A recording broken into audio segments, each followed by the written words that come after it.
Hello my dear friends, welcome to S class education. आज आपण पाहतोय 12th स्टँडर्ड बोर्ड एक्झाममध्ये प्लांट वॉटर रिलेशन या चॅप्टरमधून कोणते क्वेश्चन्स येऊ शकतात. सगळ्यात पहिल्यांदा म्हणजे हा चॅप्टर याच्या आधी खूप वर्षांपासून नव्हता, नवीन इंट्रोड्यूस झालेला आहे. त्याच्यामुळे PYQs असे खूप सारे नाही आहेत, पण तसंही न्यू सिलेबसपासून जे क्वेश्चन्स रिपिटेटिव्हली विचारले गेलेले आहेत तेच दरवर्षी रिपीट होत आहेत. नवीन असे कुठलाही क्वेश्चन जास्त करून फ्रेम नाही होत आहे. त्याच्यामुळे आपण तेच क्वेश्चन्स कोणते करायचे ते पाहणार आहोत. या चॅप्टरमध्ये असं बरंचसं कॉन्टेंट आहे जे तुम्ही स्किप करू शकता. ते कोणतं आहे ते पण आपण पाहूया. सगळ्यात पहिल्यांदा एलिक्झर ऑफ लाईफ म्हटलं जातं पाण्याला, ते का असा क्वेश्चन तुम्हाला गिव्ह द रिझनमध्ये येऊ शकतो. प्रॉपर्टीज ऑफ वॉटर करायच्या आहेत, कोणत्याही 4 ते 6 करू शकता.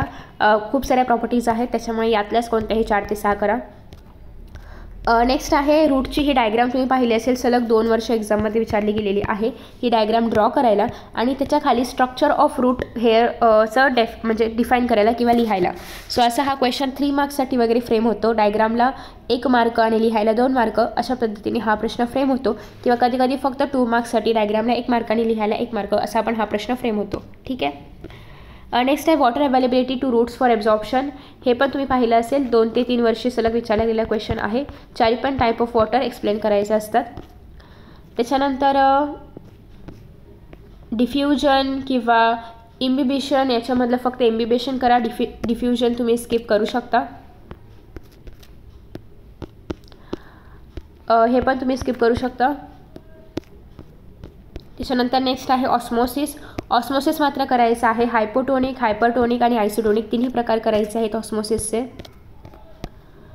त्याच्यानंतर तुम्हाला अशा प्रकारचे क्वेश्चन्स दिले जाऊ शकतात न्यूमेरिकल बेस्ड, ज्याच्यामध्ये तुम्हाला DPD दिलं असेल, OP दिलं असेल, TP फाइंड आउट करा, किंवा असं काहीतरी दिलं असेल आणि तिसरा टर्म फाइंड आउट करा. यासाठी हे थोडेसे फॉर्म्युला करायचे आहेत, थोडंसं लॉजिकल, या गोष्टी लक्षात ठेवायच्या आहेत. TPचा इम्पॉर्टन्स लिहायला येऊ शकतो 2 मार्क्ससाठी किंवा 1 मार्क्ससाठी सुद्धा. 1 मार्क्ससाठी आलं तर 2 पॉईंट्स, 2 मार्क्ससाठी आले तर 4 points. Facilitated diffusion you can skip. त्याच्यानंतर नेक्स्ट आहे फॅक्टर्स अफेक्टिंग वॉटर ॲब्झॉर्प्शन, हे मात्र करायचं आहे.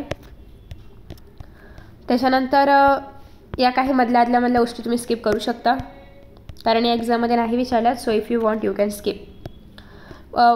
Water path of water across the root, हे मात्र करायचं आहे. हे एक्झामला विचारलं गेलं आहे. सो हे ऑलमोस्ट 3 मार्क्ससाठी वगैरे विचारलं जातं की पाणी नेमकं कसं जातं रूट्समधून. अलॉंग विथ डायग्राम तुम्हाला एक्सप्लेन करायचं असतं. सिम्प्लास्टिक पाथवे काय आहे, एपोप्लास्टिक पाथवे काय आहे, दोन्ही पण. ठीक आहे. हे मधलं नाही केलं तरी पण चालेल, पण जे सगळं व्हाईट पेजवरती लिहिलं आहे ते तुम्हाला करायचं आहे.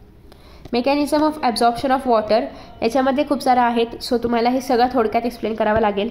पॅसिव्ह ॲब्झॉर्प्शन, ॲक्टिव्ह ॲब्झॉर्प्शन, ॲक्टिव्हमधले पण osmotic absorption, non osmotic absorption. So तुम्हाला जर वॉटर ॲब्झॉर्प्शन किंवा mechanism of absorption of water लिहायला आलं तर तुम्हाला हे सगळे पॉईंट्स इन्क्लूड करायचे आहेत. त्याच्यानंतर नेक्स्ट आहे रूट प्रेशर थिअरी. ही एक्झाममध्ये विचारली जाते 3 मार्क्ससाठी किंवा 2 मार्क्ससाठी.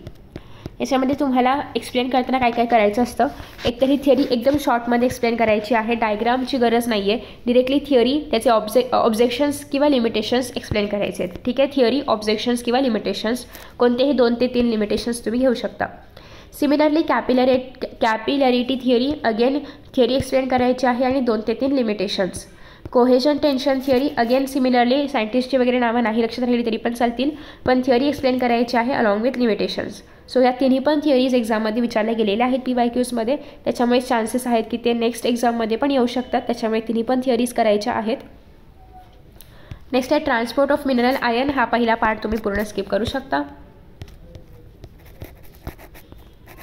हा पण part you can skip.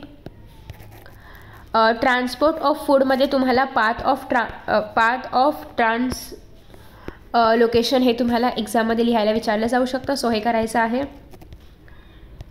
Mechanism of sugar transport you can skip. Transpiration करायचं आहे. Mechanism of sugar transportation you can skip. Transpiration करायचं आहे. ट्रान्सपिरेशन आणि गटेशनमधला डिफरन्स बिटवीन येऊ शकतो.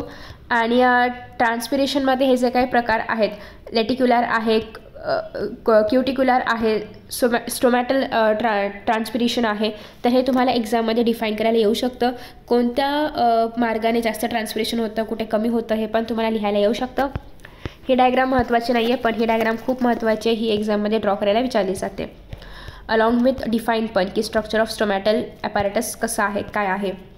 हा एक क्वेश्चन एक्झाममध्ये येऊन गेलेला आहे 2023च्या पेपरमध्ये की सायपेरस हे किडनी शेप्ड आणि डम्बेल शेप्ड असे दोन्ही पण शेपचे गार्डसेस त्याच्यामध्ये प्रेझेंट आहेत. आणि हा पहिल्यांदा एक असा क्वेश्चन आहे की जो असा थिअरीमधून घेतलेला आहे. पहिल्यांदा म्हणजे त्या पेपरमध्ये होता की असं थिअरीमधून घेतलेला आहे. असा एक्सरसाइजमध्ये किंवा गाईडमध्ये पण मोस्टली याच्याबद्दल काही इन्फॉर्मेशन नव्हती. त्याच्यामुळे तुम्हाला पुस्तक वाचणं खूप गरजेचं आहे. त्याच्यामुळेच मी तुम्हाला एक्सरसाइजमधले फक्त प्रश्न न सांगता टेक्स्टबुकमधला कोणत्या मॅटरमधला क्वेश्चन येऊ शकतो हे सांगते. आणि आय थिंक सो की तुम्ही जर हे एवढे सगळे क्वेश्चन केलेत तर तुम्हाला अगदी 100पैकी 100 मार्क्स आरामात मिळू शकतात. ठीक आहे. आफ्टर दॅट नेक्स्ट आहे जेव्हा तुम्ही स्टोमॅटल ॲपॅरेटस एक्सप्लेन करणार आहात तेव्हा तुम्हाला थोडंफार एक्सेसरी सेल्स असतील, सबसिडियरी सेल्स असतील यांच्याबद्दल पण इन्फॉर्मेशन लिहायची आहे.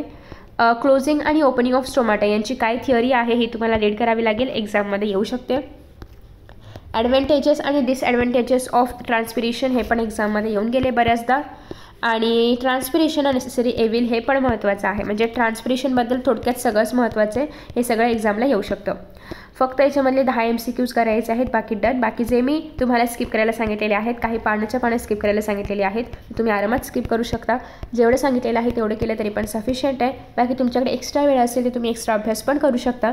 पण जर तुमच्याकडे सध्या वेळ नाही आणि तुम्हाला पटापट सिलेबस कंप्लीट करायचं आहे आणि तुम्हाला फक्त इम्पॉर्टंट क्वेश्चन्स हवे आहेत जेणेकरून तुम्ही एक डिसेंट स्कोर किंवा पर्सेंटेज मिळवू शकता, तर त्यासाठी हे सगळे व्हिडिओज आहेत. आय होप तुम्हाला हे सगळे व्हिडिओज आवडत असतील. आणि जर आवडत असेल तर नक्कीच लाईक करा, तुमच्या मित्रांसोबत शेअर करा. आणि तुम्हाला अजून पुढच्या चॅप्टरचे व्हिडिओज पण पाहायला आवडतील काही पण मला नक्की कमेंटमध्ये सांगा. So thank you so much for watching this video and best of luck for your exams. Bye bye.